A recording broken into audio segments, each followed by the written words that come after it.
workforce housing, Ira Griffin Workforce Housing Grant Program. As many of you know, he was a former NAR president, committed, dedicated to affordable housing.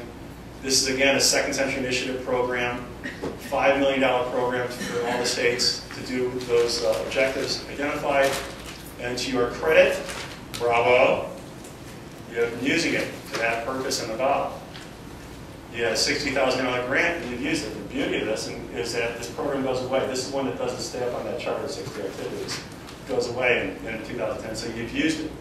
And Nancy and the staff and the volunteer leaders who are in this area, I'm sure we'll talk about it in the committee reports, but I'm very proud of you guys taking advantage of this. The Foreclosure Prevention Response Program, big issue in many, many states. I'm not sure how big it is in Hawaii. But it's it's a $3.5 million program. Again, this one goes away in 2010. Now, I spoke to some of your state association colleagues, and I would say it's incredible they've not taken advantage of either one of these. And if they don't, by the end of this year, they go away. Those 60, these are only 2 that go away, but they're big money propositions. This is a $3.5 million program. And again, bravo, you guys are on top of it here. You are on top of it. Thank you. This is good stuff, and I'm sure hopefully you'll hear a committee report on this today or an update from someone. Now, Uncommon Ground Magazine. This publication, I am going to hand up a couple each way here. NAR puts this out twice a year. Who better than realtors to know about livability, sustainability, than realtors, and dialoguing with their communities? And we had a proposition, here you go, we just passed these both ways.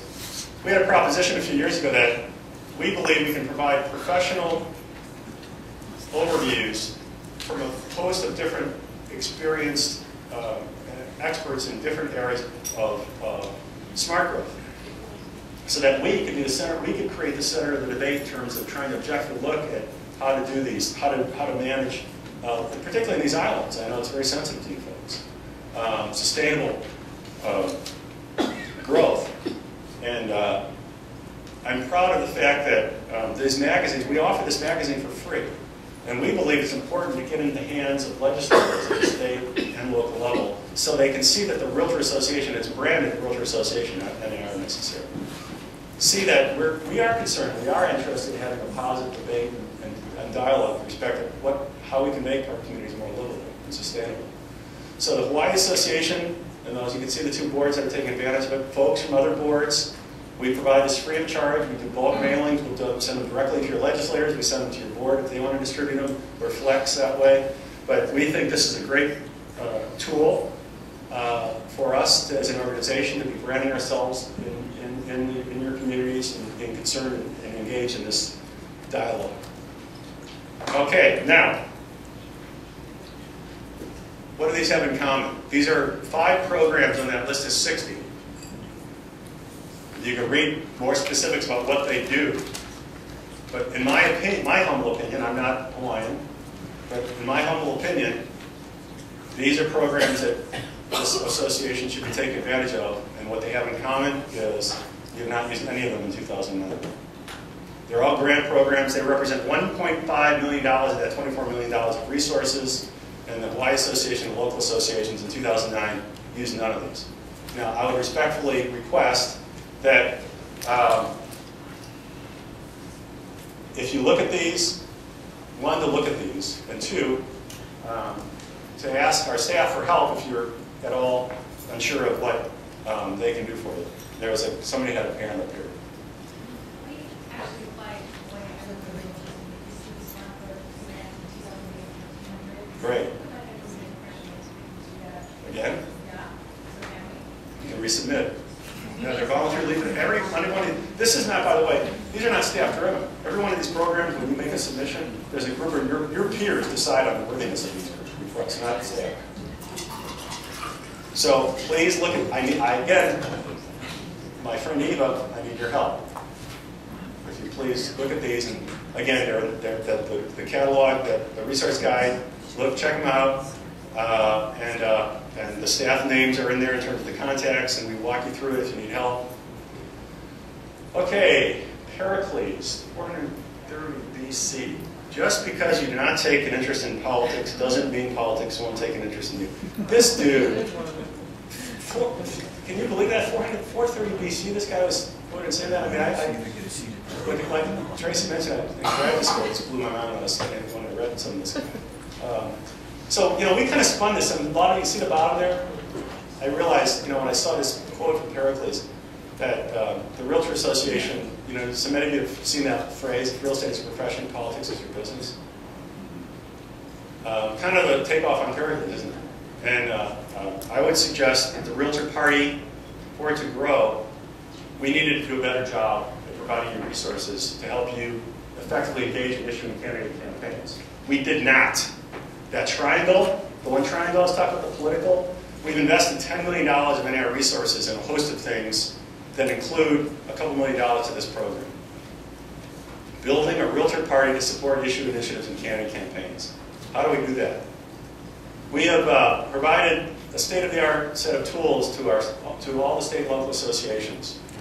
And what it is not just software, but it's actually the voter file. We have, you know, after the 2000 election, Congress mandated that all states computerize all the records. Incredibly enough, there are a lot of them still doing it manually. Made it very difficult to acquire voter files. We have now acquired the voter file of the entire country. Now, what's cool about it is not just that we have the voter file, but we also have, you can see targeting of messages, data storage, and polling.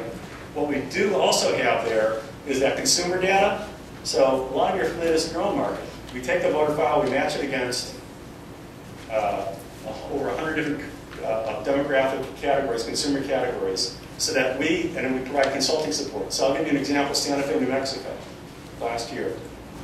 Their city council laid a transfer tax on them, and they put it on the ballot. So the realtors in New Mexico, that Santa Fe Association, used this program. We targeted voters. We got their voter file, and with our consulting support, with their local association staff, targeted voter groups. And when we make the voter file names available to the local association, the state association, to target voters who we knew would be receptive to helping us defeat that legislation. And it worked like diamonds, and the folks are falling all over themselves from Santa Fe telling us how great it worked. And we defeated it, and the city council now is doing mea culpas all over the place to the realtors in Santa Fe. As one recent example. So it's getting out your vote, not getting out the vote. You know, just get out the vote, get out the vote, get out the vote. No. You got to get your vote out. And so part of this program also that I don't have up there is, well, and then you can see it's in there, that's right, and polling. So we also provide polling support so that we can actually isolate particular things the voters are worried about so that we can do a better job of matching the voter file against the sentiment of the electorate. Very cool program, and we have to do a better job of making it available to the Hawaii Association and the local associations.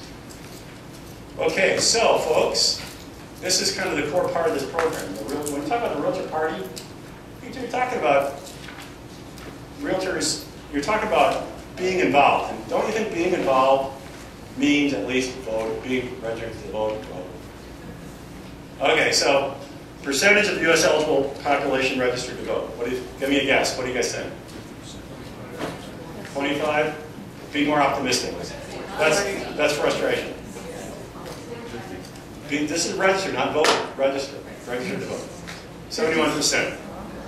But those who vote, you're depending on the election, it's usually in the high 40s or low 50s, depending on a general election. In special elections like the one you may, I guess you're having one, it'll probably be in the 20-30% range in terms of votes. Now, more interestingly, all right, so we crossed that cool database I was telling you about. We cross-referenced our realtor file against the voter file, and guess how many, nationally, what do you think? So 71% of all Americans are registered to vote. They're eligible to vote. They're registered, 71%. What do you think the Realtor Association is? So 1.2 million members. 60. 77. Oh. Okay. You know where I'm going with this, don't you? What do you think it is in Hawaii? Low. 80.